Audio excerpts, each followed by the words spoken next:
near the banks of the Nile in southern Egypt in 1896. British archaeologist Flinders Petrie leads an excavation in Thebes, the ancient city of the dead.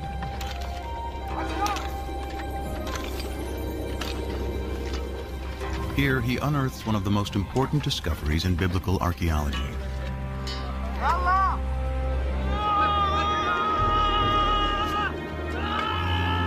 From beneath the sand appears the corner of a royal monument, carved in stone.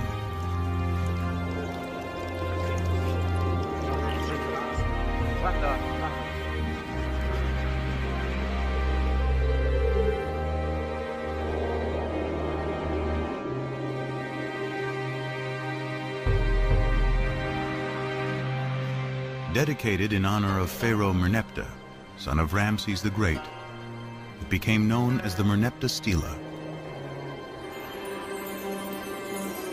Today, it is in the Cairo Museum. This stela is what the Egyptians would have called a triumph stela, a victory stela, commemorating victory over foreign peoples. Most of the hieroglyphic inscription celebrates Merneptah's triumph over Libya, his enemy to the west. But almost as an afterthought, he mentions his conquest of people to the east in just 2 lines. The text reads, Ashkelon has been brought captive, Gezer has been taken captive, Yanoam in the North Jordan Valley has been seized, Israel has been shorn, its seed no longer exists. History proves the pharaoh's confident boast to be wrong. Rather than marking their annihilation, Merneptah's stela announces the entrance onto the world stage of a people named Israel. This is priceless evidence for the presence of an ethnical group called Israel in the central highlands of southern Canaan. The well-established Egyptian chronology gives the date as 1208 BC.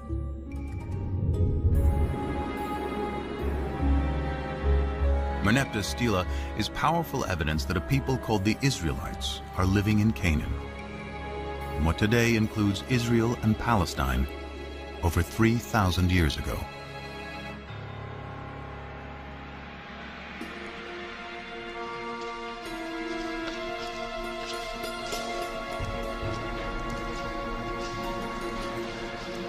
The ancient Israelites are best known through familiar stories that chronicle their history. Abraham and Isaac, Moses and the 10 Commandments, David and Goliath,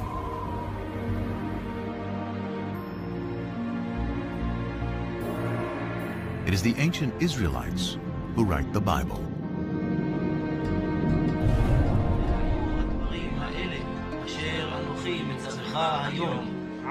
Through writing the Hebrew Bible, the beliefs of the ancient Israelites survived to become Judaism, one of the world's oldest continuously practiced religions.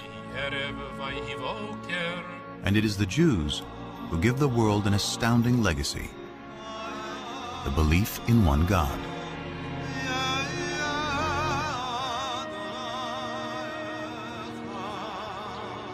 This belief will become the foundation of 2 other great monotheistic religions: Christianity and Islam.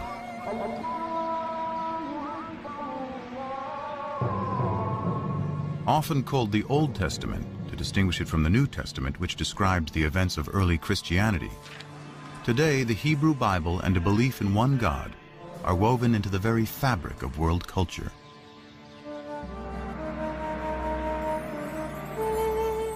But in ancient times, all people, from the Egyptians to the Greeks to the Babylonians, worshiped many gods, usually in the form of idols.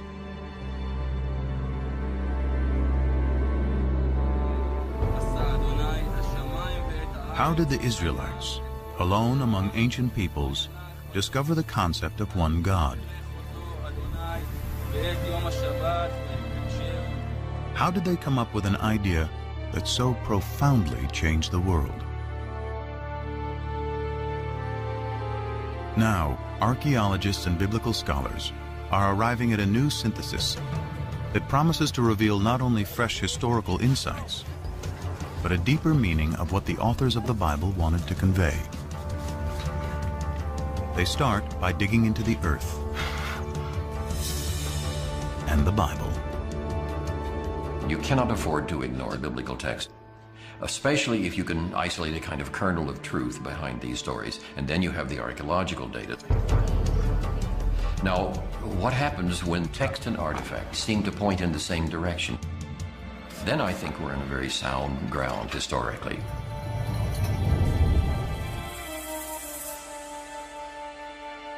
Scholars search for intersections between science and scripture. The earliest is the victory stela of the Egyptian pharaoh Merneptah from 1208 BC. Both the stela and the Bible place a people called the Israelites in the hill country of Canaan, which includes modern-day Israel and Palestine. It is here, between two of history's greatest empires, that Israel's story will unfold.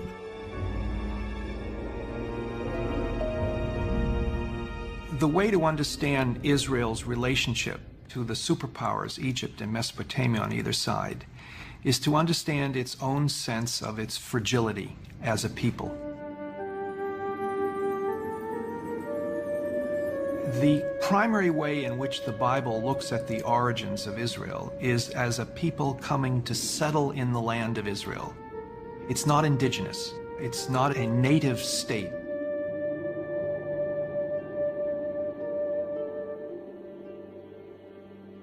The Hebrew Bible is full of stories of Israel's origins. The first is Abraham, who leaves Mesopotamia with his family and journeys to the Promised Land, Canaan. The Lord said to Abraham, "Go forth from your native land and from your father's house to the land that I will show you. I will make of you a great nation, and I will bless you. I will make your name great." Genesis 12:1 and 2. According to the Bible, this promise establishes the covenant, a sacred contract between God and Abraham. To mark the covenant, Abraham and all males are circumcised.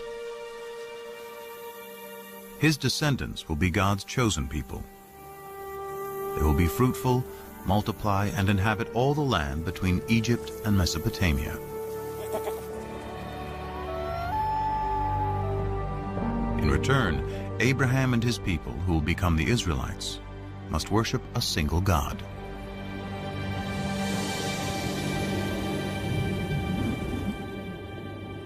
This is a new idea. It was an idea that nobody had ever had before. God, in our sense, doesn't exist before Abraham. It is hard to appreciate today how radical an idea this must have been in a world dominated by polytheism, the worship of many gods and idols. The Abraham narrative is part of the first book of the Bible, Genesis, along with Noah and the flood and Adam and Eve. Though they convey a powerful message, to date, there is no archaeology or text outside of the Bible to corroborate them. The farther back you go in the biblical text, the more difficult it is to find historical material in it. The patriarchs go back to Genesis. Genesis is, for the most part, a compilation of myths, creation stories, things like that. And to find a historical core there is very difficult. This absence of historical evidence leads scholars to take a different approach to reading the biblical narrative. They look beyond our modern notion of fact or fiction to ask why the Bible was written in the first place. There is no word for history in the Hebrew Bible. The biblical writers were telling stories. They were good historians, and they could tell it the way it was when they wanted to, but their objective was always something far beyond that. So what was their objective? To find out, scholars must uncover who wrote the Bible and when. The traditional belief is that Moses wrote the first 5 books of the Bible. Genesis, the story of creation. Exodus, deliverance from slavery to the Promised Land. Leviticus, Numbers, and Deuteronomy, laws of morality and observance. Still read to this day, together they form the Torah, often called the 5 books of Moses. The view that Moses had personally written down the first 5 books of the Bible was virtually unchallenged until the 17th century. There were a few questions raised about this. For example, the very end of the last book of the Torah, the book of Deuteronomy, describes the death and burial of Moses. And so some rabbis said, well, Moses couldn't have written those words himself because he was dead and was being buried. And digging deeper into the text, there are even more discrepancies.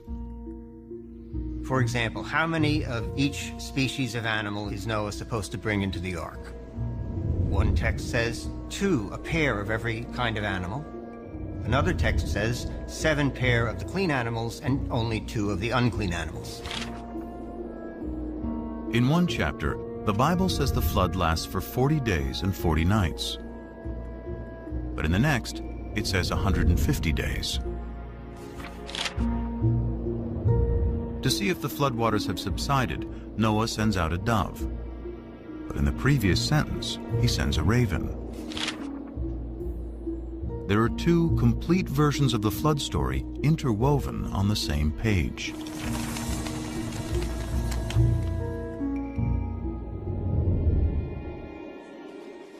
Many similar discrepancies throughout its pages suggest that the Bible has more than one writer. In fact, within the first 5 books of the Bible, scholars have identified the hand of at least 4 different groups of scribes, writing over several hundred years. This theory is called the documentary hypothesis. One way of thinking about it is as a kind of anthology that was made over the course of many centuries by different people, adding to it, subtracting from it, and so forth. But when did the process of writing the Bible begin?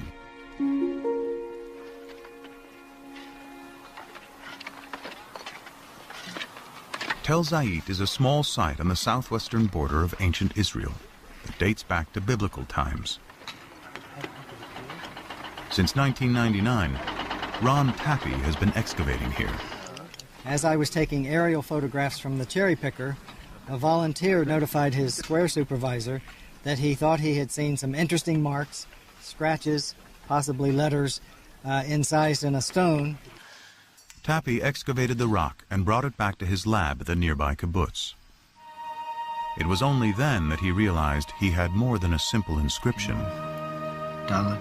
I realized that this inscription represented an abecedery, that is to say, not a text narrative, but the letters of the Semitic alphabet written out in their correct order. Nun and then Pei and Ayin are difficult to read, but they're out here.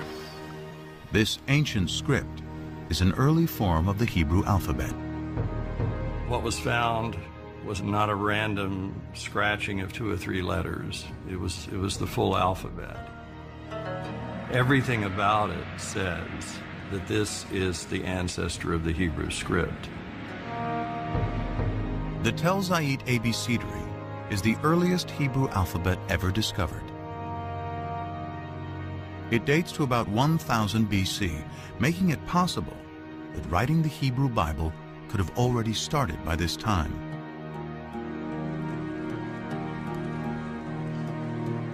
To discover the most ancient text in the Bible, scholars examine the Hebrew spelling, grammar, and vocabulary.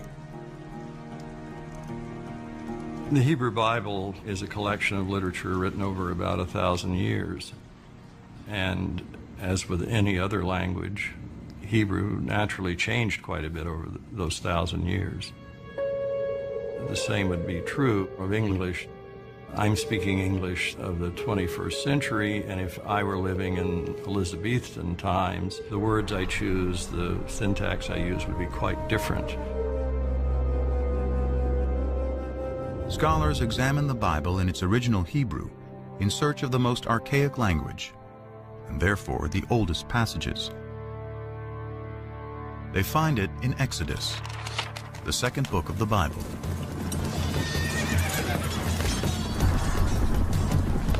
Pharaoh's chariots and his army he cast into the sea. His picked officers are drowned in the Red Sea. Exodus 15:4. This passage, known as the Song of the Sea, is the climactic scene of Exodus, the story of the Israelites' enslavement in Egypt and how Moses leads them to freedom. In all of the Bible, no single event is mentioned more times than the Exodus. With the development of ancient Hebrew script, the Song of the Sea could have been written by 1000 BC, the time of Tapi's alphabet. But it was probably recited as a poem long before the beginning of Hebrew writing. It's very likely that it was a kind of story told in poetic form that you might tell around the campfire. Just as our poems are easier to remember generally than prose accounts. So we generally think that the poetry is orally passed on from one to another long before they commit things to writing. Because the poetry in Exodus is so ancient, is it possible the story has some historical core?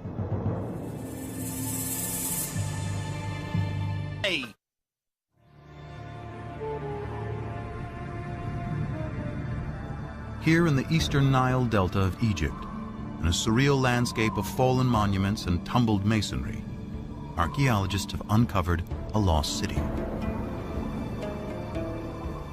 Inscribed on monuments throughout the site is the name of Ramses II, one of the most powerful Egyptian rulers. It is Ramses who is traditionally known as the Pharaoh of the Exodus. Ancient Egyptian texts call the city Piramesi, or House of Ramses, a name that resonates with the biblical story of Exodus. The only specific item mentioned in the Exodus story that we can probably connect with non-biblical material is the cities that the Hebrews were ordered to build, and they are named Pithom and Ramses. Scholars agree that the biblical city Ramses is the ancient Egyptian city Piramesi. Its ruins are here in present-day Tanis.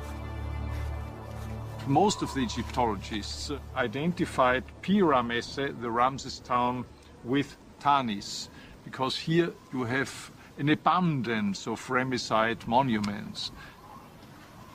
This convergence between archaeology and the Bible provides a time frame for the Exodus.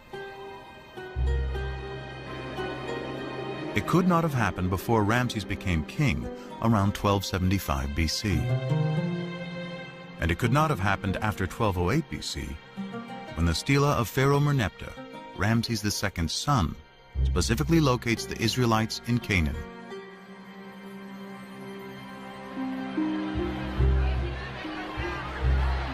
The Bible says the Israelites leave Egypt in a mass migration, 600,000 men and their families, and then wander in the desert for 40 years. But even assuming the Bible is exaggerating, in 100 years of searching, archaeologists have not yet found evidence of migration that can be linked to the Exodus. No excavated site gives us any information about the route of the wandering through the wilderness. An exodus is simply not attested anywhere. any historical or archaeological confirmation of the Exodus remains elusive. Yet scholars have discovered that all 4 groups of biblical writers contributed to some part of the Exodus story. Perhaps it is for the same reason its message remains powerful to this day. Its inspiring theme of freedom.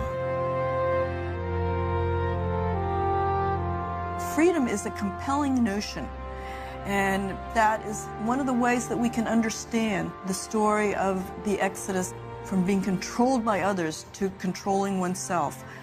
The idea of a change from domination to autonomy, that these are very powerful ideas that resonate in the human spirit. And the Exodus gives narrative reality to those ideas.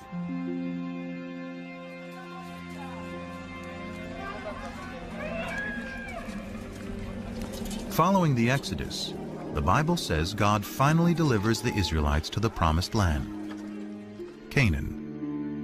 Archaeology and sources outside the Bible reveal that Canaan consisted of well-fortified city-states, each with its own king, who in turn served Egypt and its pharaoh. The Canaanites, a thriving Near Eastern culture for thousands of years, worshipped many gods in the form of idols.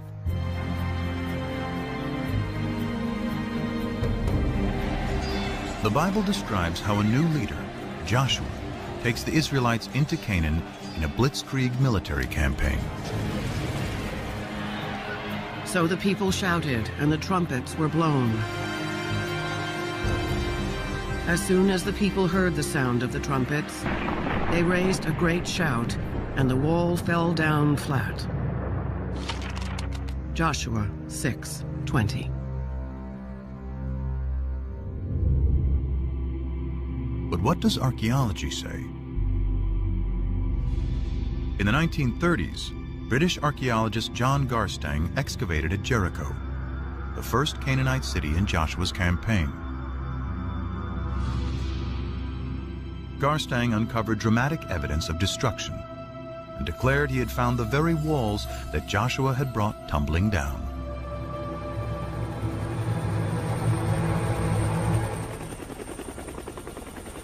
And at what the Bible describes as the greatest of all Canaanite cities, Hatzor, there is more evidence of destruction.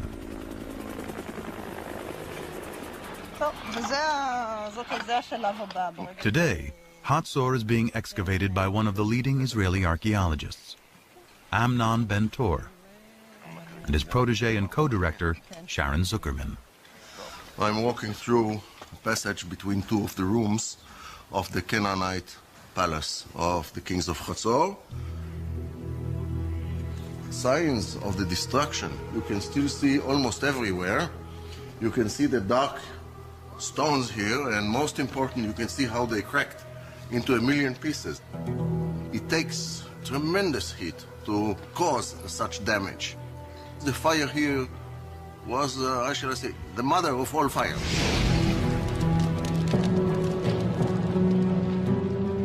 And there's another Canaanite city-state that Joshua and his army of Israelites are credited with laying waste. It's called Ai, and has been discovered in what is now the Palestinian territory of the West Bank. Here, archaeologist Hani Nur el-Din and his team are finding evidence of a rich Canaanite culture. The village first appears and developed to a city, and then there was a kind of fortification surrounding this settlement. These heaps of stones were once a magnificent palace and temples, which were eventually destroyed. But when the archaeologists date the destruction, they discover it occurred about 2200 BC. They date the destruction of Jericho to 1500 BC, and Hatzor's to about 1250 BC. Clearly, these city-states were not destroyed at the same time. They range over nearly 1,000 years. In fact, of the 31 sites the Bible says that Joshua conquered, few showed any signs of war. There was no evidence of armed conflict in most of these sites. At the same time, it was discovered that most of the large Canaanite towns that were supposed to have been destroyed by these Israelites were either not destroyed at all or destroyed by others.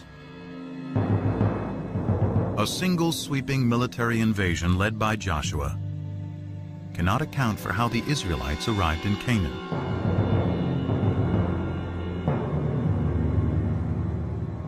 But the destruction of Hatzor does coincide with the time that the Merneptah Stela locates the Israelites in Canaan. So who destroyed Hatzor? Amnon Ben-Tor still believes it was the Israelites who destroyed the city. But his co-director, Sharon Zuckerman, has a different idea. The final destruction itself consisted of the mutilation of statues of kings and gods. It did not consist of signs of war or of any kind of fighting. We don't see weapons in the street like we see in other sites that were destroyed by foreigners. So if there was no invasion, what happened? Bobby, just be careful about the stones there, okay? Excavations reveal that Hatzor had a lower city of commoners, serfs and slaves, and an upper city with a king and wealthy elites. Zuckerman finds within the grand palaces of elite Hatzor areas of disrepair and abandonment.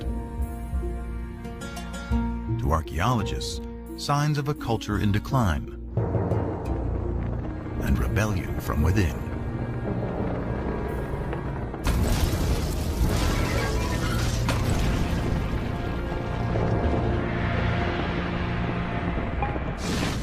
I would not rule out the possibility of an internal revolt of Canaanites living at Hatzor and revolting against the elites that ruled the city.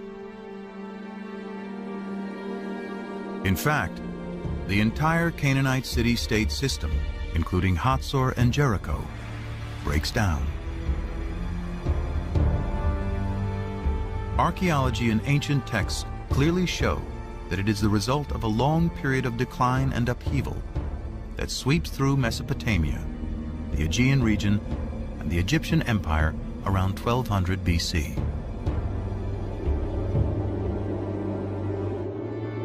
And when the dust, as it were, settles, when we can begin to see what takes the place of this great state system, we find a number of new peoples suddenly coming into focus in a kind of void that is created with the dissolution of the great state system.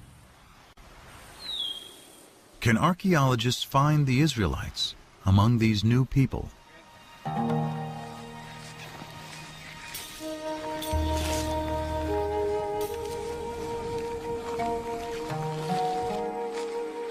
In the 1970s, archaeologists started wide-ranging surveys throughout the central hill country of Canaan.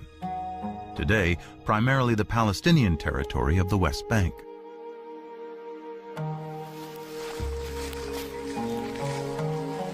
I was teaching at that time. We used to take students and go twice a week to the highlands. And every day we used to cover between 2 and 3 square kilometers.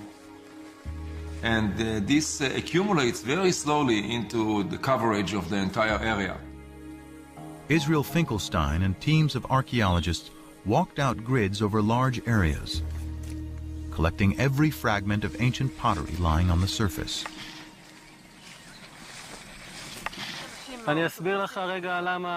Over 7 years, he covered nearly 400 square miles, sorting pottery and marking the locations of where it was found on a map. By dating the pottery, Finkelstein discovered that before 1200 BC, there were approximately 25 settlements. He estimated the total population of those settlements to be 3,000 to 5,000 inhabitants. But just 200 years later, there's a very sharp increase in settlements and people. Then you get this boom of population growing and growing. Then we are speaking about 250 sites. And the population grows also 10 times, from a few thousand to 45,000 or so. Now this is very dramatic and cannot be explained as natural growth. This rate is impossible in ancient times.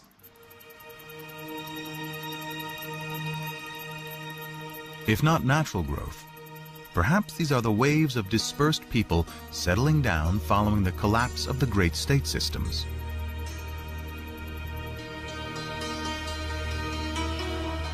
Then, more evidence of a new culture is discovered.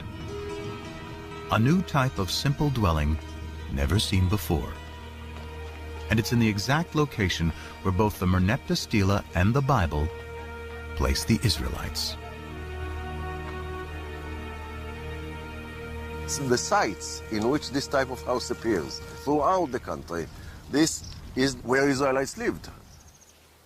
And they are sometimes even called the Israelite house, the Israelite type house. The people who lived in those villages seem to be arranged more or less in a kind of an egalitarian society because there are no major architectural installations. If you look at the finds are relatively poor. Pottery is more or less mundane. I don't want to offend the early settlers or the early Israelites. Very little art. Curiously, the mundane pottery found at these new Israelite villages is very similar to the everyday pottery found at the older Canaanite cities like Hatzor.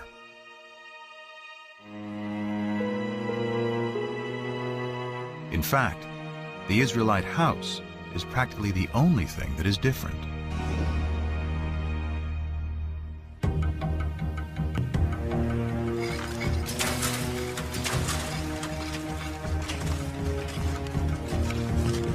This broad similarity is leading archaeologists to a startling new conclusion about the origins of the ancient Israelites. The notion is that most of the early Israelites were originally Canaanites, displaced Canaanites. The Israelites were always in the land of Israel. They were natives, but they were different kinds of groups. They were basically the have-nots. So what we're dealing with is a movement of peoples, but not an invasion of armed hordes from outside, but rather a social and economic revolution. Ancient texts describe how the Egyptian rulers and their Canaanite vassal kings burdened the lower classes of Canaan with taxes and even slavery. A radical new theory based on archaeology suggests what happens next.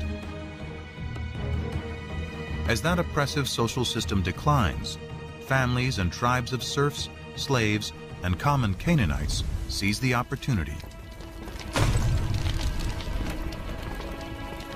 In search of a better way of life, they abandon the old city-states and head for the hills. Free from the oppression of their past, they eventually emerge in a new place as a new people. The Israelites. In the text, you have a story of the Israelites coming from outside and then besieging the Canaanite cities, destroying them, and then becoming a nation in the land of Canaan. 7 shards from the Middle Bronze Age. Whereas archaeology tells us something which is the opposite. The Late Bronze Age. According to archaeology, the rise of early Israel is an outcome of the collapse of Canaanite society, not the reason for that collapse. Archaeology reveals that the Israelites were themselves originally Canaanites.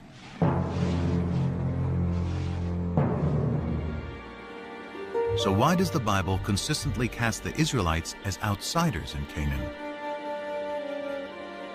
Abraham's wanderings from Mesopotamia, Moses leading slaves out of Egypt and into the Promised Land, and Joshua conquering Canaan from outside. The answer may lie in their desire to forge a distinctly new identity. Identity is created, as psychologists tell us, by talking about what you are not, by talking about another. In order to figure out who I am, I have to figure out who I am not.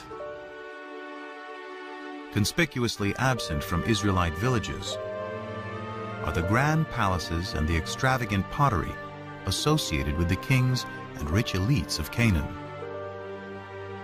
The Israelites did not like the Canaanite system, and they defined themselves in contrast to that system. So by not using decorated pottery, by not using important pottery, they developed an ideology of simplicity, which marked the difference between them and the Egyptian Canaanite system. If the Israelites wanted to distinguish themselves from their Canaanite past, what better way than to create a story about destroying them?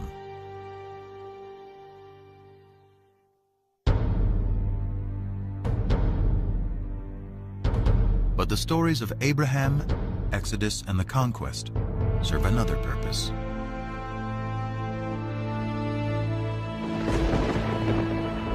They celebrate the power of what the Bible says is the foremost distinction between the Israelites and all other people: their God. In later Judaism, the name of God is considered so sacred it is never to be spoken. We don't know exactly what it means. We don't know how it was pronounced, but it seems to have been the personal name of the God of Israel. So his title, in a sense, was God, and his name was these four letters, which in English would be YHWH, which we think were probably pronounced something like Yahweh. But Yahweh only appears in the Hebrew Bible. His name is nowhere to be found in Canaanite texts or stories. So where do the Israelites find their God?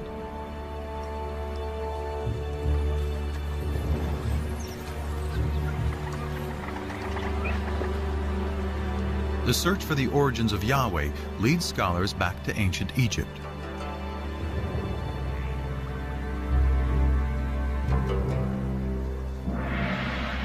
Here in the royal city of Karnak, for over 1,000 years, pharaohs celebrated their power with statues, obelisks, and carved murals on temple walls.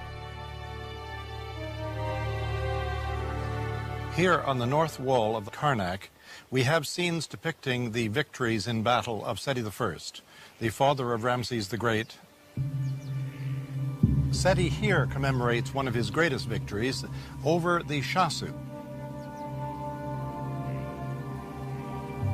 The Shasu were a people who lived in the deserts of southern Canaan, now Jordan and northern Saudi Arabia, at around the same time as the Israelites emerged. Egyptian texts say one of the places where the Shasu lived is called YHW, probably pronounced Yahu, likely the name of their patron god. That name Yahu is strangely similar to Yahweh, the name of the Israelite God.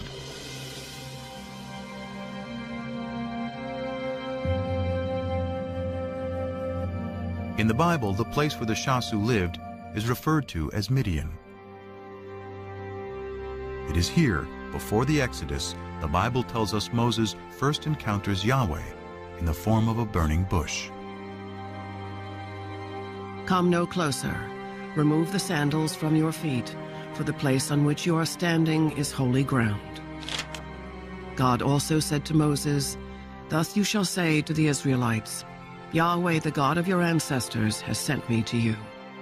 This is my name forever, and this my title for all generations." Exodus 3, 5 and 15. So we have in Egyptian sources something that appears to be a name like Yahweh in the vicinity of Midian. Here is Moses in Midian, and there a deity appears to him and reveals his name to Moses as Yahweh. These tantalizing connections are leading biblical scholars to read. While there is no evidence to support a mass migration, some now believe that a small group did escape from Egypt. However, they were not Israelites, but rather Canaanite slaves.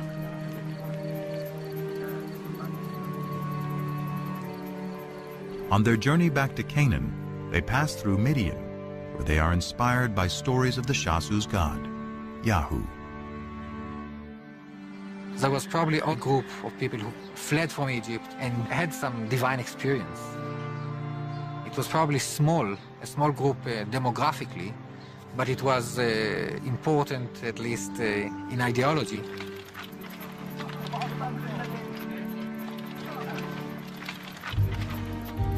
They find their way to the central hill country, where they encounter the tribes who had fled the Canaanite city-states.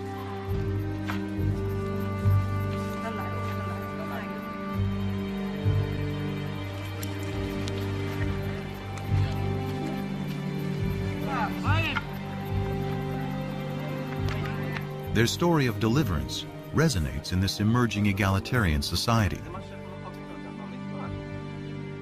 The liberated slaves attribute their freedom to the God they met in Midian, who they now call Yahweh.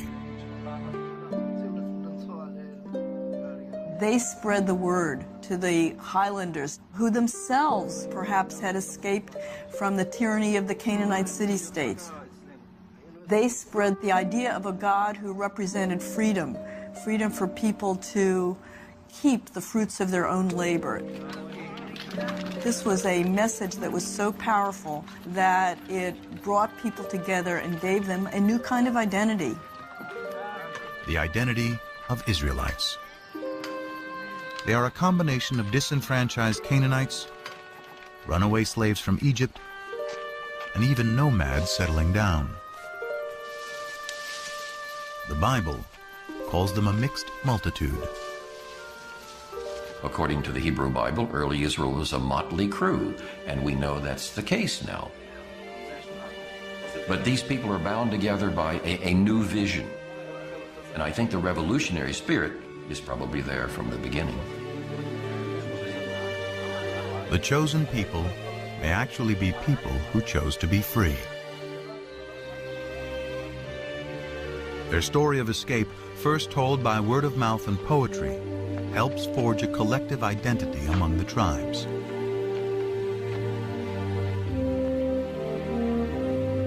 Later, when written down, it will become a central theme of the Bible. Exodus and divine deliverance. Deliverance by a God who comes from Midian, exactly where the Bible says. Adopted by the Israelites to represent their exodus from slavery to freedom.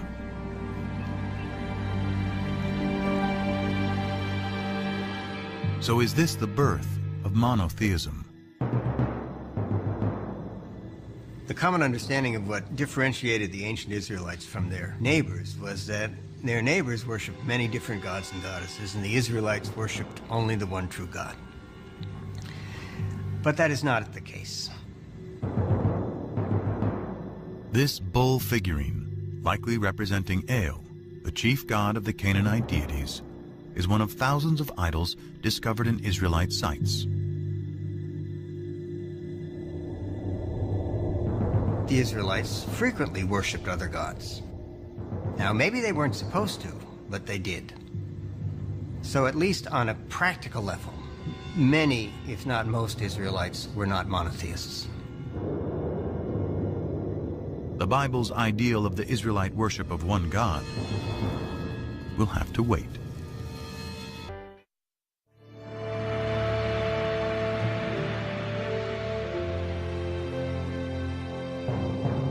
About 2 centuries pass after the Merneptah Stela places the Israelites in Canaan. families grow into tribes. Their population increases.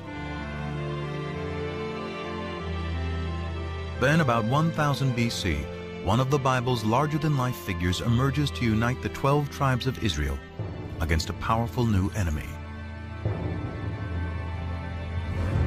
David put his hand into the bag. He took out a stone and slung it. It struck the Philistine in the forehead. The stone sank into his forehead, and he fell down on the ground. 1 Samuel 17:49. The Bible celebrates David as a shepherd boy who vanquishes the giant Goliath, a lover who lusts after forbidden fruits, and a poet who composes lyric psalms still recited today. Of all the names in the Hebrew Bible, none appears more than David.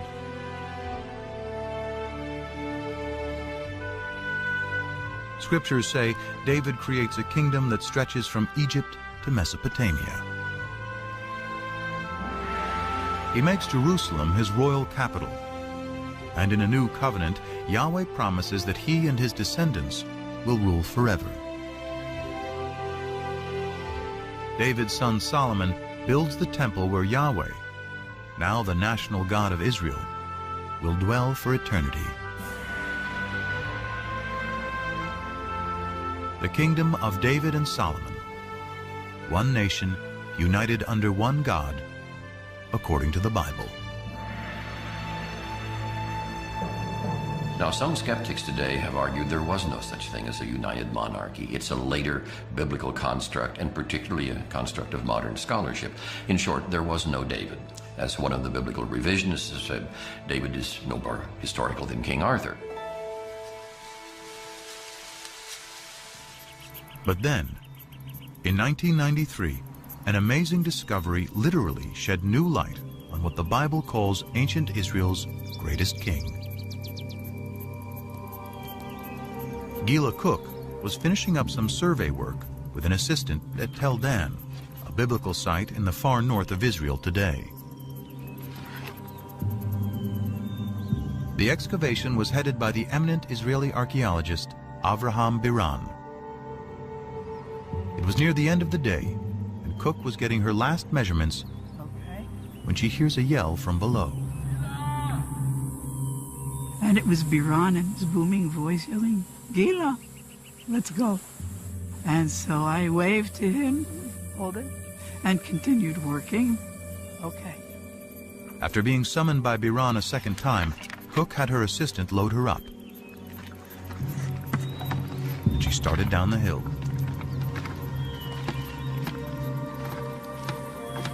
So I get there and I just dropped my bag and dropped the board and I set my stuff down. But something catches her eye. A stone with what appeared to be random scratches, but was actually an ancient inscription. This time, she yelled for Biran. And he looks at it and he looks at me and he says, "Oh my God." Cook had found a fragment of a victory stela, written in Aramaic, an ancient language very similar to Hebrew. Dedicated by the king of Damascus, or one of his generals, it celebrates the conquest of Israel, boasting, "I slew mighty kings who harnessed thousands of chariots and thousands of horsemen. I killed the king of the house of David."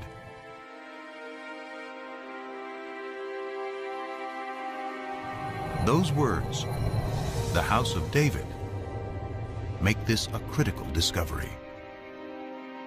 They are strong evidence that David really lived. Unlike Genesis, the stories of Israel's kings move the biblical narrative out of the realm of legend and into the light of history. The later we come in time, the firmer ground we stand on. We have better sources, we have more written sources, we have more contemporary eyewitness sources. When the biblical chronology of Israel's kings can be cross-referenced with historical inscriptions, like the Tel Dan Stela, they can provide scholars with fairly reliable dates. King David is the earliest biblical figure confirmed by archaeology to be historical. And most scholars agree he lived around 1000 BC, the 10th century. Could any of the Bible have been written during David's reign? The earliest Hebrew alphabet, discovered by Ron Tappy, carved on a stone at Tel Zait, provides an enticing clue. Off this wall here. The stone was incised with this alphabet. The stone was then used to build the wall, and the structure itself suffered massive destruction by fire sometime near the end of the 10th century BCE. The find is even more significant because Tel Zait was a biblical backwater on the fringes of David's kingdom. Surely if there was a scribe that could write this alphabet that far away, way out in the boondocks at the extreme western boundary of the kingdom, surely if there was a scribe that could do that out there, there were scribes, much more sophisticated scribes, back in the capital. Could these scribes have been in the court of King David and his son Solomon? Could they have been the earliest biblical writers?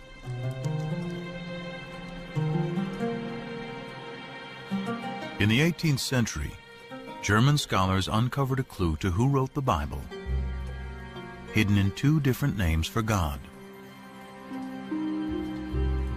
According to one account, Abraham knew God by his intimate personal name, conventionally pronounced Yahweh.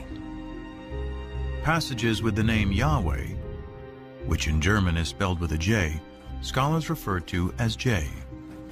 But according to other accounts, Abraham knew God simply by the most common Hebrew word for God, which is Elohim. So the two different writers became known as E for Elohim and J for Yahweh. Most likely based on poetry and songs passed down for generations, they both write a version of Israel's distant past. The stories of Abraham in the Promised Land, Moses and the Exodus. The earliest of these sources is the one that is known as J, which many scholars dated to the 10th century BC, the time of David and Solomon. And because the backdrop for J's version of events is the area around Jerusalem, it's likely he lived there, perhaps in the royal courts of David and Solomon.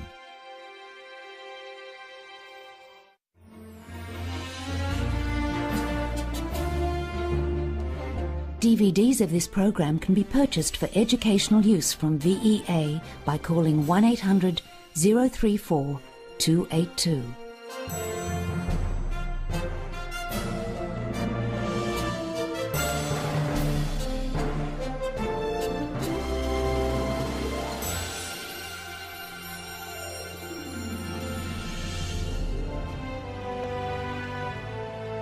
Of all the names in the Hebrew Bible, none appears more than David.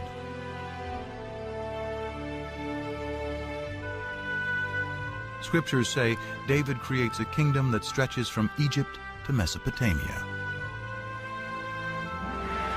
He makes Jerusalem his royal capital, and in a new covenant, Yahweh promises that he and his descendants will rule forever. David's son Solomon builds the temple where Yahweh, now the national God of Israel, will dwell for eternity. The kingdom of David and Solomon, one nation united under one God, according to the Bible.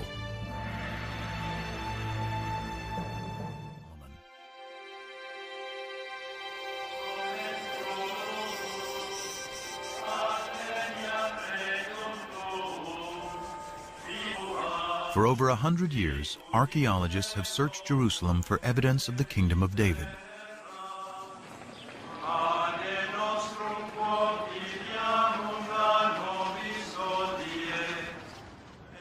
But excavating here is contentious because Jerusalem is sacred to today's 3 monotheistic religions. For Christians, Jesus comes in his final week to worship at the Jerusalem temple. He's crucified, he's buried, he's resurrected in the city of Jerusalem.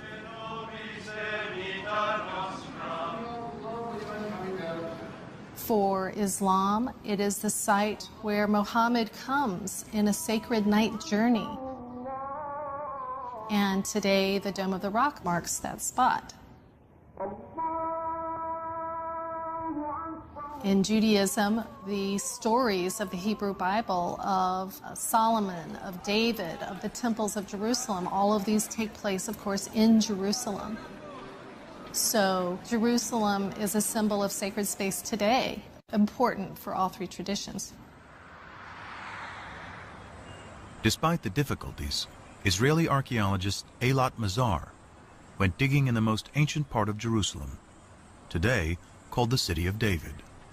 We started the excavations here because we wanted to check and to examine the possibility that the remains of King David's palace are here. But because this area has been fought over, destroyed, and rebuilt over thousands of years, it was a long shot that any biblical remains would survive. But then, large walls started to appear, 3 meter wide, 5 meter wide, and then we saw that it goes all directions. It goes from east, 30 meters to the west, and we don't see the end of it yet. such huge walls can only be part of a massive building. And Mazar believes her excavations to date represent only 20% of its total size.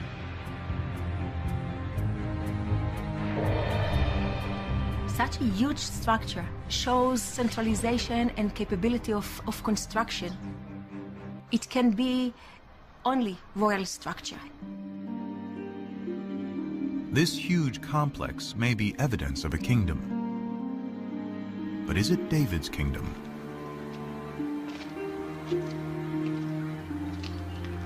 For these walls to be David's palace, it would have to date to his lifetime, around 1000 BC.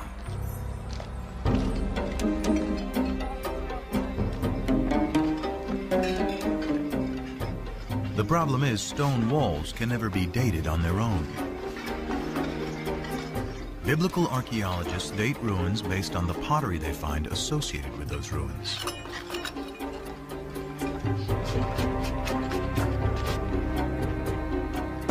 Pottery dating is based on two ideas. Pottery styles evolve uniformly over time. And the further down you dig, the further back in time you go. If pottery style A comes from the lowest stratum, then it is earlier than pottery style B that comes from the stratum above it. By analyzing pottery from well-stratified sites, excavators are able to create what they call a relative chronology.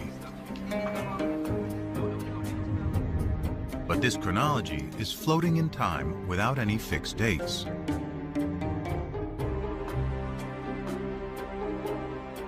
To anchor this chronology, William Foxwell Albright, considered the father of biblical archaeology, used events mentioned in both the Bible and Egyptian and Mesopotamian texts to assign dates to pottery styles. Albright's chronology, slightly modified, is what Mazar uses to date her massive building, and what most archaeologists use today. What we found is a typical 10th century pottery, meaning bowls with hand burnish. You can see from inside, together with an import, a beautiful black on red juglet. What is so important that this is a 10th century typical juglet. So has Mazar discovered the Palace of David? She adds up the evidence. The building is huge. It is located in a prominent place in the oldest part of Jerusalem, and the pottery, according to Albright's chronology, dates to the 10th century BC, the time of David.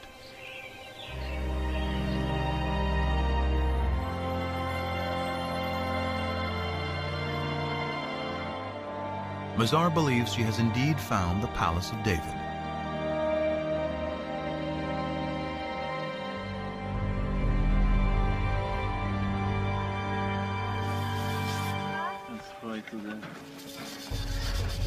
But that evidence, and indeed the kingdom itself, rest on the dates associated with fragments of pottery. And some critics argue the system for dating that pottery relies too heavily on the Bible.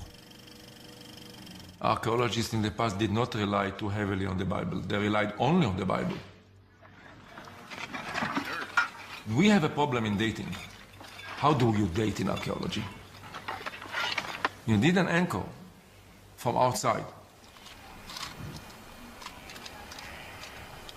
Today, there is a more scientific method to anchor pottery to firm dates: radiocarbon dating. It is a specialty of Elisabetta Boretto of the Weizmann Institute. The first step is, of course, in the field, which relates the sample, the material like olive pits or seeds or charcoal, to the archaeological context. If an olive seed is found at the same layer as a piece of pottery, the carbon in the seed can be used to date the pottery. When the seed dies, its radioactive carbon-14 decays at a consistent rate over time. By measuring the ratio of carbon-14 to carbon-12, Boretto can determine the age of the olive seed, which in turn can be used to date the pottery.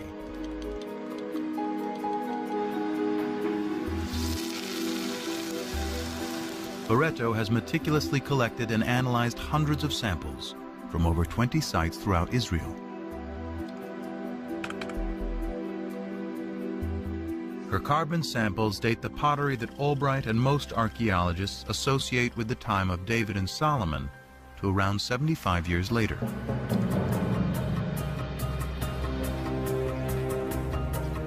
For events so long ago, this may seem like a trivial difference.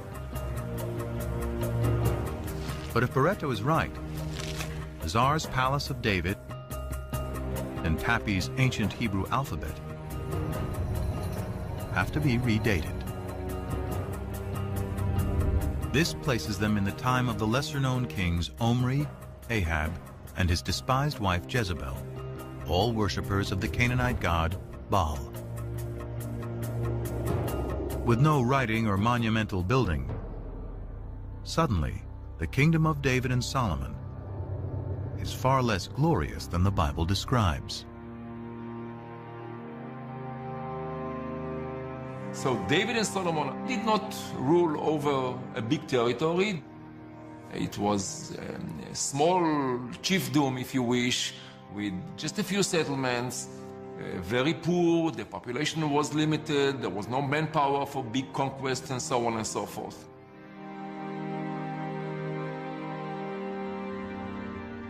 This would make David a petty warlord ruling over a chiefdom, and his royal capital Jerusalem nothing more than a cow town. These are the results of the radiocarbon dating. He or she who decide to ignore these results, I treat them as if arguing that the world is flat, that the earth is flat, and I cannot argue anymore. But it's not so simple. Other teams collected radiocarbon samples following the same meticulous methodology. According to their results, Mazar's Palace and Tappy's alphabet can date to the 10th century, the time of David and Solomon. How can this discrepancy be explained? The problem is that these radiocarbon dates have a margin of error of plus or minus 30 years, about the difference between the two sides. Pottery and radiocarbon dating alone cannot determine if the kingdom of David and Solomon was as large and prosperous as described in the Bible.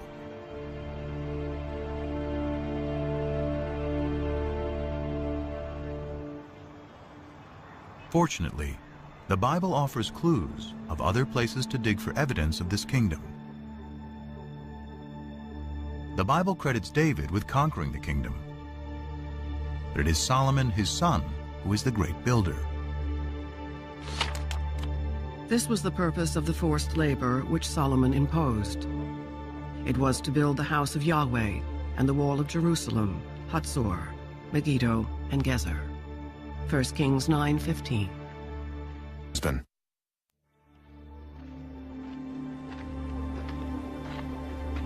Here in Hatzor, Amnon Ben-Tor, director of excavations, believes this may be evidence of Solomon's building campaign.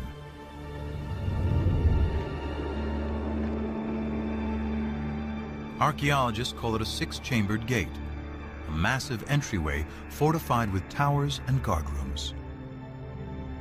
Ben-Tor's predecessor, Yigal Yadin, first uncovered this structure. It turned out to be a six-chambered gate, and Yadin immediately remembered that a very, very similar gate was excavated at Gezer, and then Chicago University excavated this gate here at Megiddo. Stunned by the similarity of these three gates, Yadin recalled the passage in the Bible. Here we have a wonderful connection of the biblical passage as it shows up in archaeology. Three monumental gates, all based on the same plan, would seem to be powerful evidence not only of prosperity, but also of a central authority. Throughout its history, the Israelites had been divided into tribes, then into kingdoms, north and south. The locations of these strikingly similar gates in both regions suggest a single governing authority throughout the land.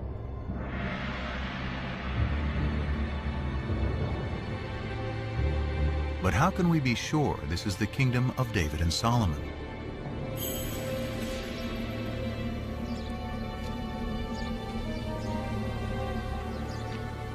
The answer, once again, lies in Egypt.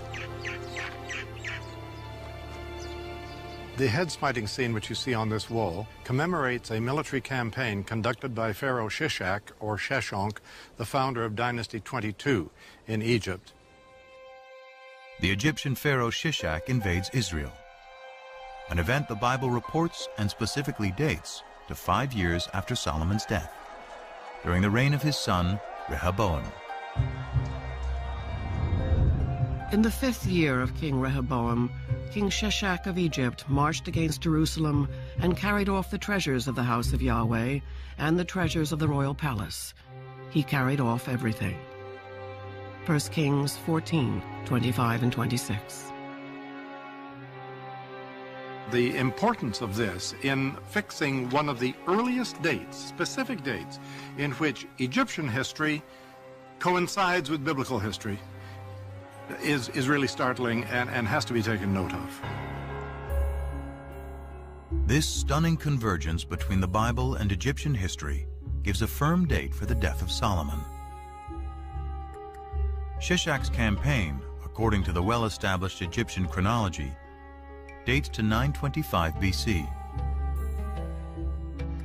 And the Bible says Solomon dies 5 years earlier, which means 930 BC. This is further evidence that David and Solomon lived in the 10th century.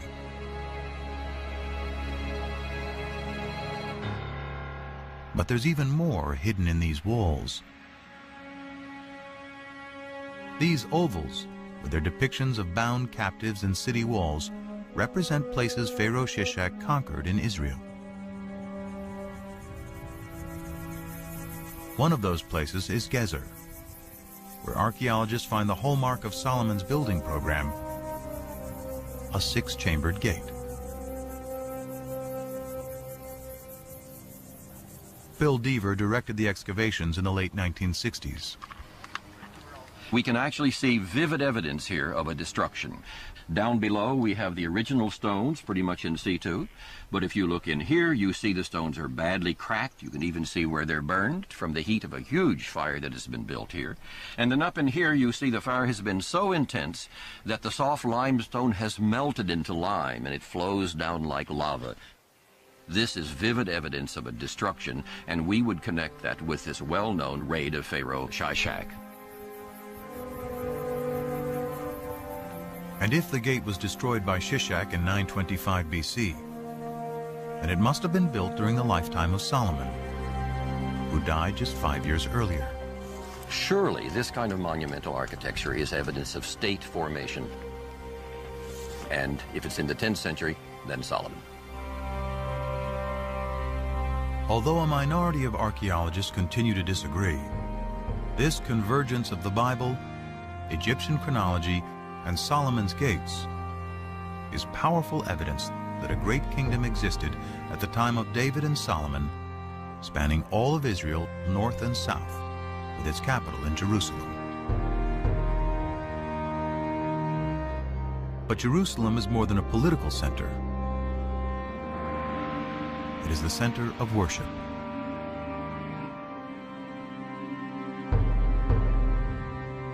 The magic of Jerusalem is the magic of the temple. One temple for the one God.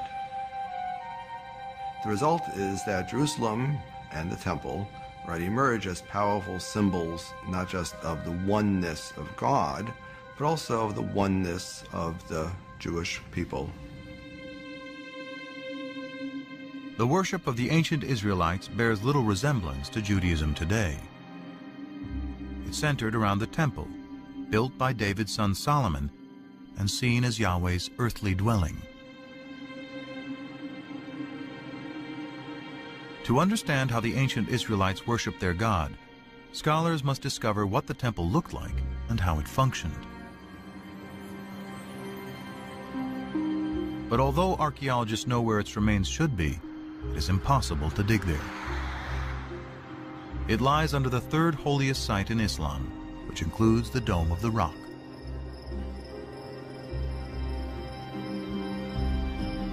Not a stone of Solomon's temple has ever been excavated. But the Bible offers a remarkably detailed description. The house which King Solomon built for Yahweh was 60 cubits long, 20 cubits wide, and 30 cubits high. In the inner sanctuary, he made 2 cherubim, each 10 cubits high.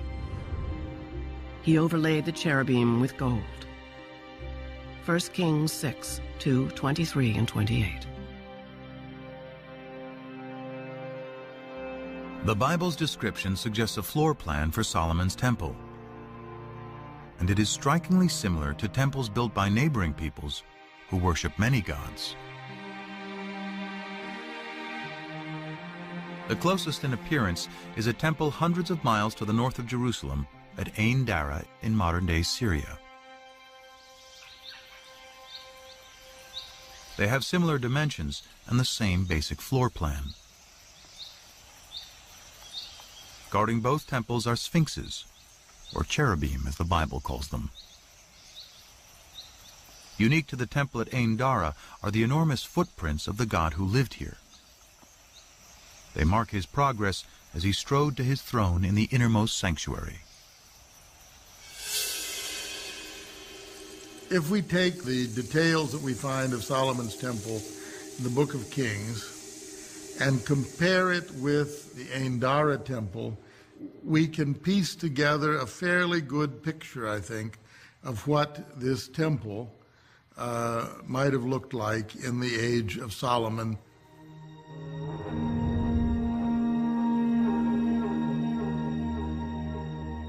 Now it is possible to reconstruct with some confidence how Solomon's temple may have looked and how the ancient Israelites worshiped their God. Out front was an enormous altar.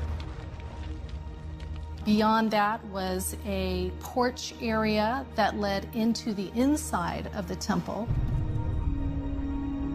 There was a room, the holy place, And then beyond that, the most sacred room, the Holy of Holies, where tradition says the Ark of the Covenant held the tablets of the law.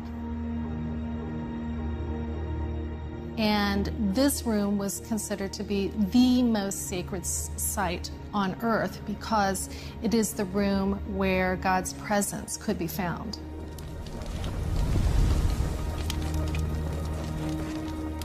And the ancient Israelites believed their God demanded a very specific form of worship.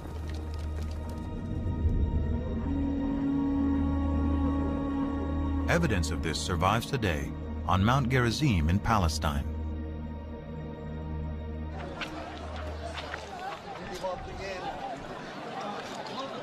The Samaritans who live here claim direct descent from the ancient tribes of Israel. According to their tradition, for over 2,500 years, they have been practicing the ancient Israelite form of worship: animal sacrifice.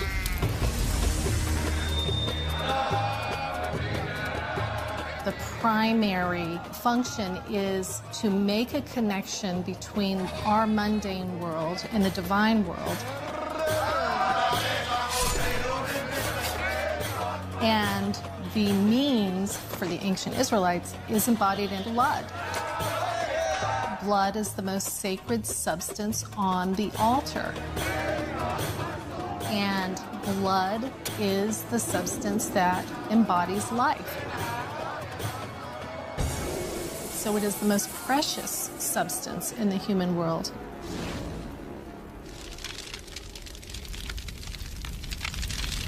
But while the priests were offering sacrifice to Yahweh in the temple, many Israelites were not as loyal.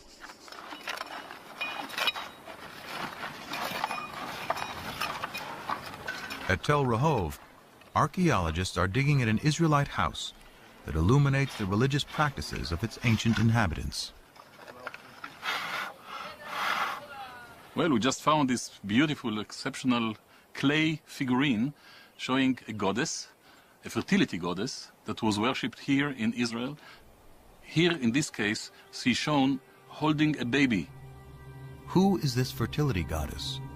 And what is a pagan idol doing in an Israelite home? Dramatic evidence as to her possible identity first surfaced in 1968. Bill Deaver was carrying out salvage excavations in tombs in southern Israel when a local brought him an inscription that had been robbed from one of them. When I got home and brushed it off, I thought I was going to have a heart attack. Executed in clear 8th century script. It's a tomb inscription.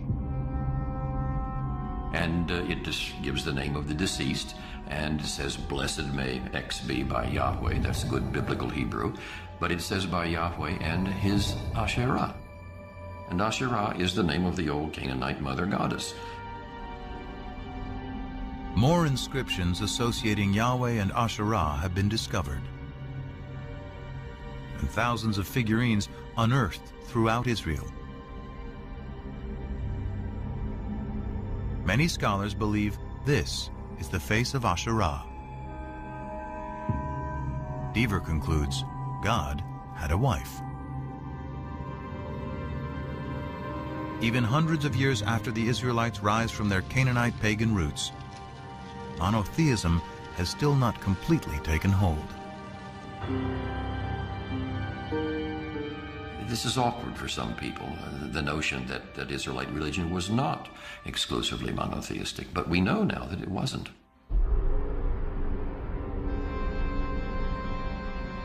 The Bible admits the Israelites continue to worship Asherah and other Canaanite gods, such as Baal.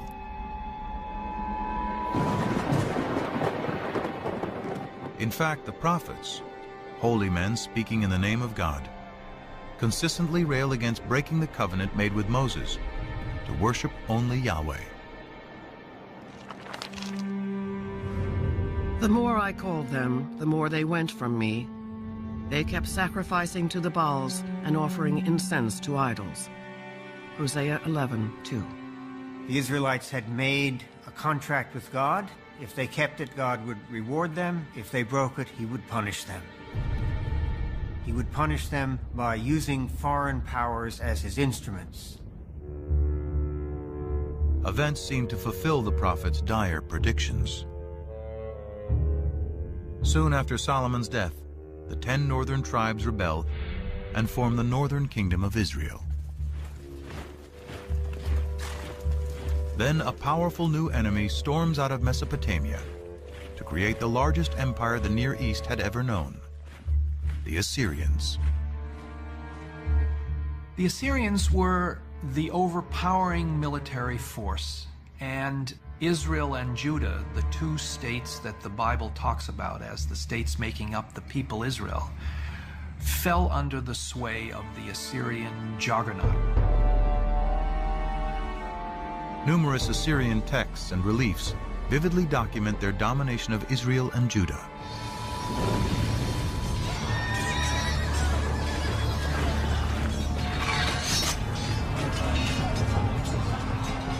In 722 BC, the Assyrian army crushes the northern kingdom. Those who escape death or exile to Assyria flood south into Jerusalem, where the descendants of David and Solomon continue to reign. One of them, Josiah, according to the Bible, finally heeds what the prophets prescribe. We're told in the book of Kings that King Josiah in the late 7th century BC was told that a scroll had been discovered in the temple archives. The scroll was brought to him, and as the scroll was being read, Josiah began to weep because he realized that it was a sacred text containing divine commands which the people had been.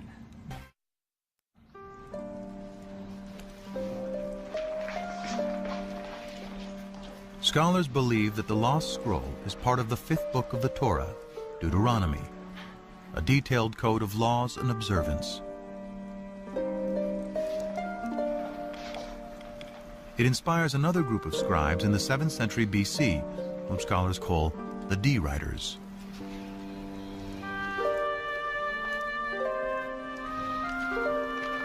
According to the documentary hypothesis, after J and E, D is the third group of scribes who write part of the Hebrew Bible. D retells the Exodus story and reaffirms the covenant Moses made between God and the Israelite people. You should love the Lord your God because he has loved you. He has loved you more than any other nation. So the divine love for Israel requires a corresponding loyalty to God, an exclusive loyalty to God. And Deuteronomy, more than other parts of the Bible, is insistent that only the God of Israel is to be worshipped. To enforce the covenant, Josiah orders that idols and altars to all other deities be destroyed. The book of Deuteronomy contains the clearest prohibition of the worship of other gods, the 10 Commandments. I am Yahweh, your God. You shall have no other gods before me. You shall not make for yourself an idol. You shall not bow down to them or worship them. Deuteronomy 5, 6 through 9. The 10 Commandments appears in 2 books of the Bible, in Deuteronomy and in Exodus. It is not only a contract with Yahweh, it is also a code of conduct between people. The revelation of the 10 Commandments is an ethical revelation. That's where the idea of justice comes in, because that's the most important thing about the way in which we treat one another. We will not kill him, we will not steal from him, and we will not lie about him. We will abide by the commandments. The commandments, as God himself repeatedly says through the later prophets, are already written on the hearts of human beings. By associating the belief in one God with moral behavior, the 10 Commandments establishes a code of morality and justice for all, the ideal of Western civilization. Despite Josiah's reforms, the ancient Israelites continued to worship other gods.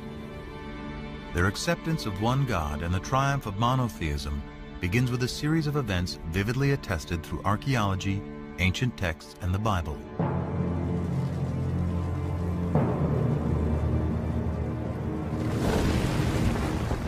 It starts with the destruction of Yahweh's earthly dwelling, the Jerusalem temple.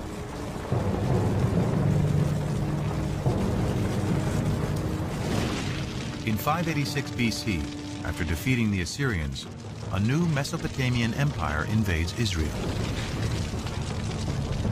The Babylonians ransack the temple and systematically burn the sacred city.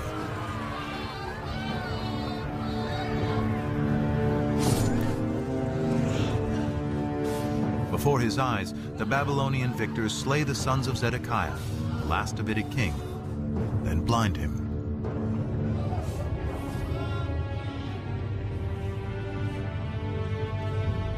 The covenant, the promise made by Yahweh to his chosen people and to David, that his dynasty would rule eternally in Jerusalem, is broken. After 400 years, Israel is wiped out. The destruction of Jerusalem created one of the most significant theological crises in the history of the Jewish people.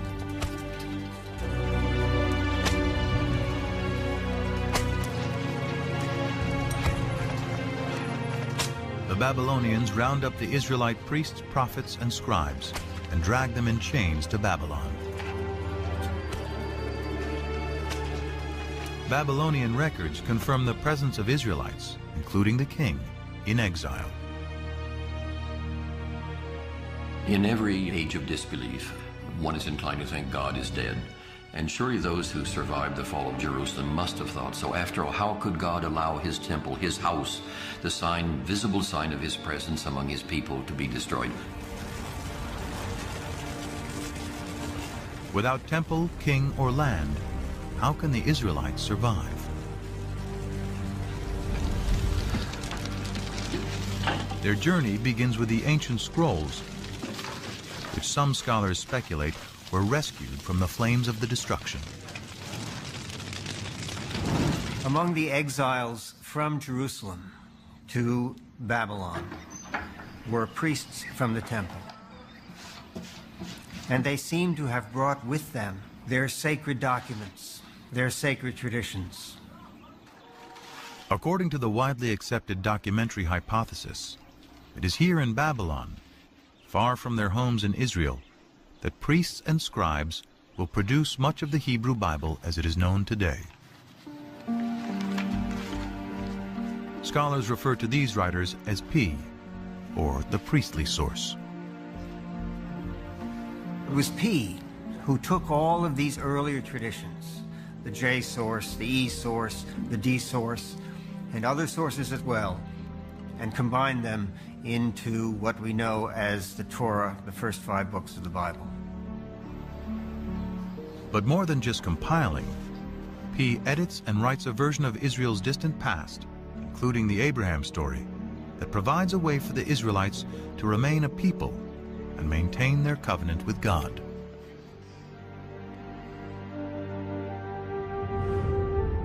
You shall circumcise the flesh of your foreskins, and it shall be a sign of the covenant between me and you. Genesis 17:11.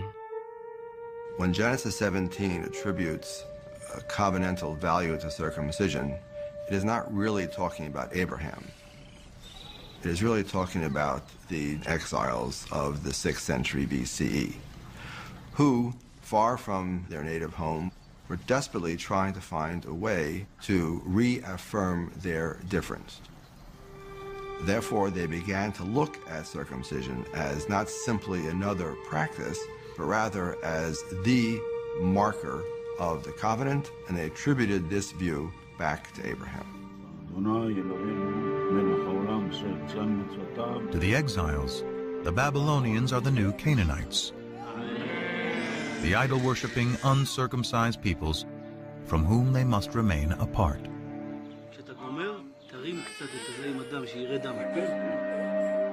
But the Abraham story with its harrowing tale of a father's willingness to sacrifice his own son, is also about the power of faith.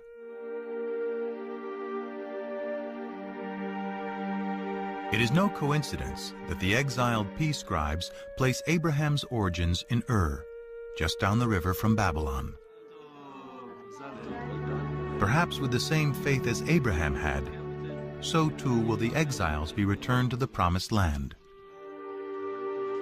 One of the pervasive themes in the Torah is the theme of exile and return.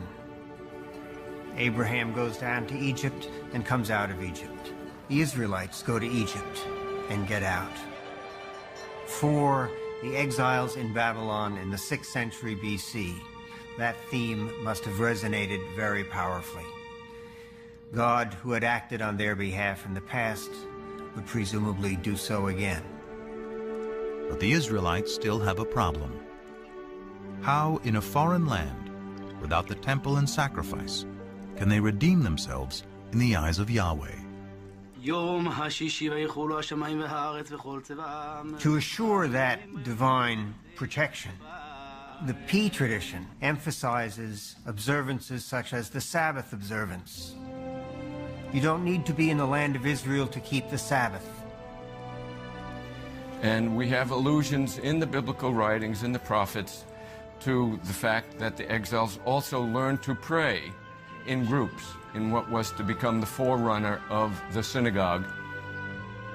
Shema Yisrael, Adonai Eloheinu, Adonai Echad. It is during this period, through the exile, that the exiles realized that even far away from their homeland, without a temple, without the priesthood, without kings, they're still able to worship God, be loyal to God, and to follow God's commandments. This is the foundation of Judaism. The experience of the exile transforms ancient Israelite cult into a modern religion. By compiling the stories of their past, originally written by the scribes J, E, and D, the Exodus from slavery to freedom, Moses and the Ten Commandments, Abraham's journey to the Promised Land, P creates what we know today as the first 5 books of the Bible.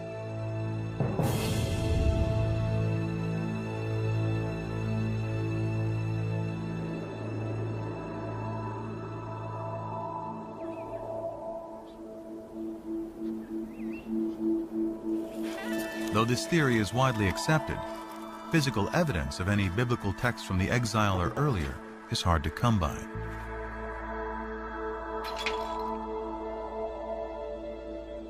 The most celebrated surviving biblical texts are the Dead Sea Scrolls. First discovered by accident in 1947, the scrolls represent nearly all 39 books of the Hebrew Bible, at least in fragments.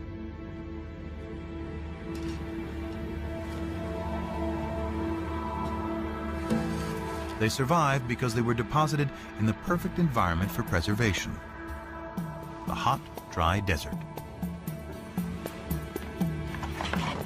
Archaeologists suspect there were at least hundreds more scrolls throughout Israel. But because they were written on papyrus or animal skins, they have long since decomposed.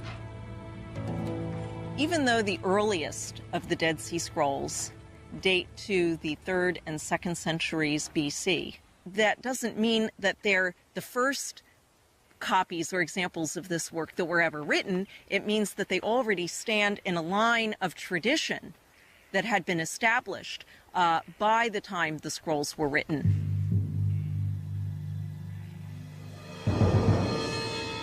Still, the earliest of the Dead Sea Scrolls dates to at least 300 years after the Babylonian exile. In the absence of proof of earlier text, some scholars claim the entire Bible is pious fiction, and even doubt whether Israel and the Israelites ever existed. For many of the revisionists, these extreme skeptics, there was no ancient Israel. Israel is an intellectual construct. In other words, these people were not rethinking their past, they were inventing their past. They had no past. So the Bible is a myth, a foundation myth, told to legitimate a people who had no legitimacy. The legitimacy of the Israelite past hinges on finding a piece of evidence to prove the ancient origins of the Bible.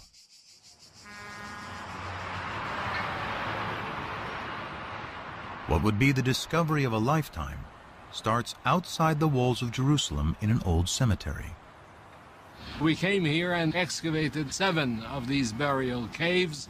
The burial caves date back to the 7th century BC, somewhere around the time of King Josiah. But the caves were found looted, so we didn't anticipate too much. Gabriel Barkai instructed a 13-year-old volunteer to clean up a tomb for photographs. Instead of that, he was bored, he was alone, and he had a hammer, and he began banging on the floor. But the floor turned out to be a fallen ceiling. And beneath it were some artifacts that had escaped the looters.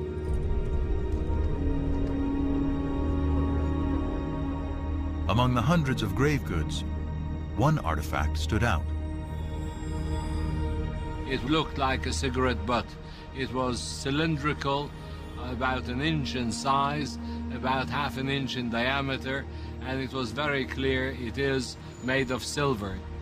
It was some kind of a tiny scroll. A second, slightly smaller scroll was also found, and both were taken to the labs at the Israel Museum.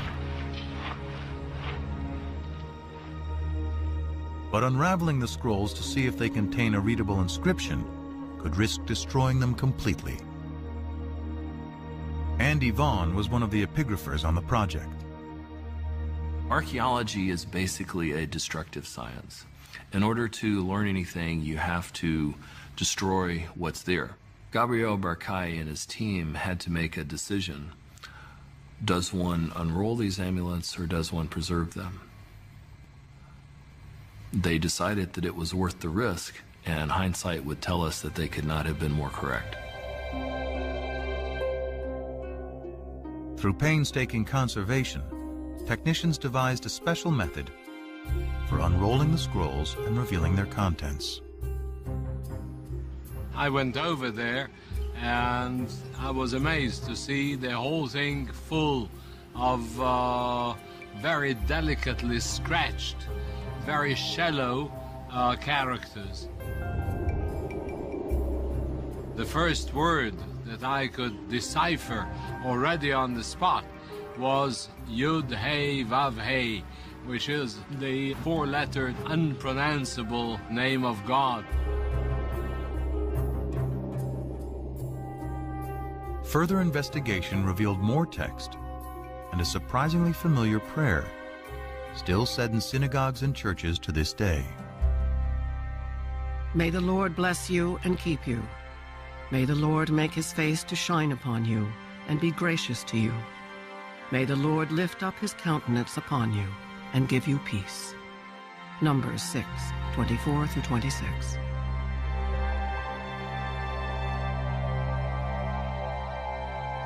There is no doubt at all that these 2 amulets contain the priestly benediction found in Numbers 6.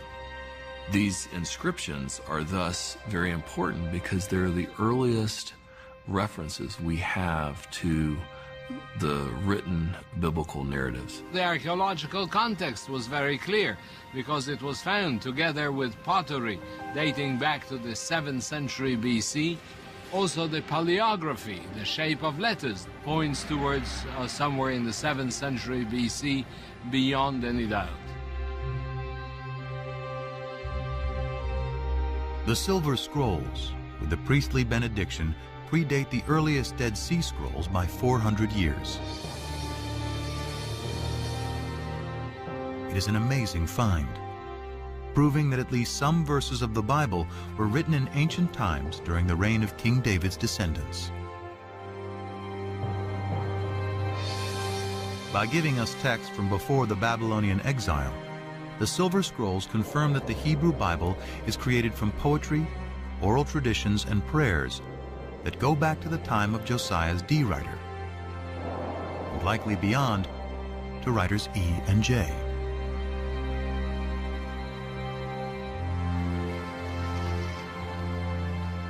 As modern scholars suspect, the Torah, the first 5 books of the Bible, takes its final form during the Babylonian exile.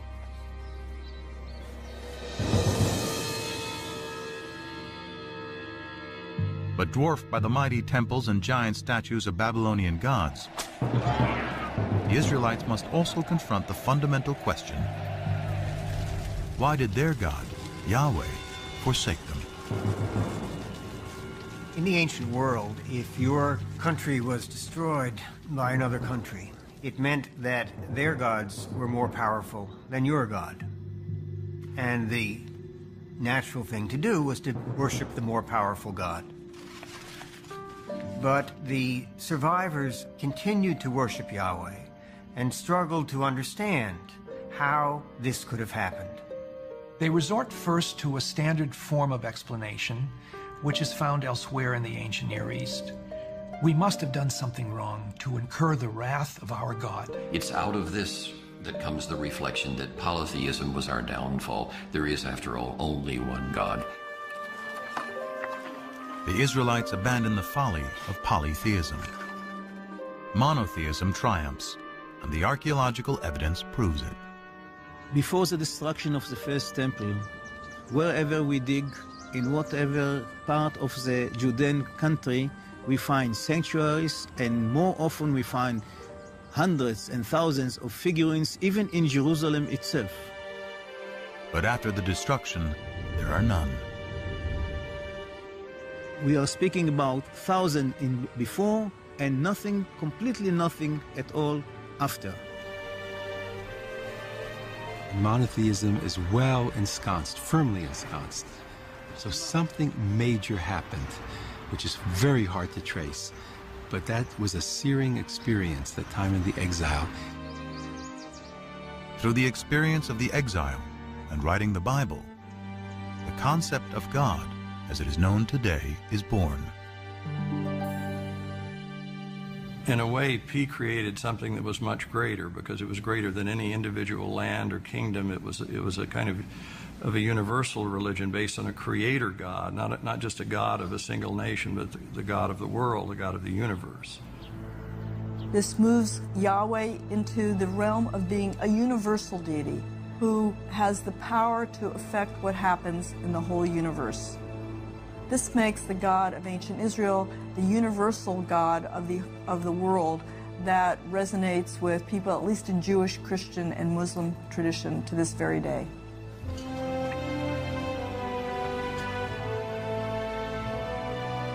In 539 BC, the Babylonian Empire is toppled by the Persians. As written in the Bible, Yahweh, in his new role as the one invisible God, orchestrates a new exodus.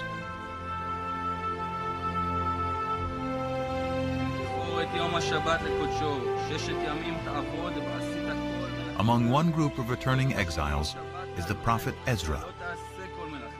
Back in Jerusalem, he gives a public reading of the newly written Torah to re-establish the covenant. All the people gathered together. They told the scribe Ezra to bring the book of the law of Moses, which the Lord had given to Israel. He read from it from early morning until midday, and the ears of all the people were attentive to the book of the law. Nehemiah 8, 1-3. To me, it's one of the most moving moments in the whole Bible. Ezra returns with the Bible in his hands, so we have the feeling that the process begun in the exile is finally finished, and Ezra has a copy. The scrolls that chronicle the Israelites' relationship with their God is now the Hebrew Bible, the Old Testament, a sacred text for over 3 billion people. Through its writing, an ancient cult becomes a modern religion, And the Israelite deity Yahweh transforms into the God of the three great monotheistic religions.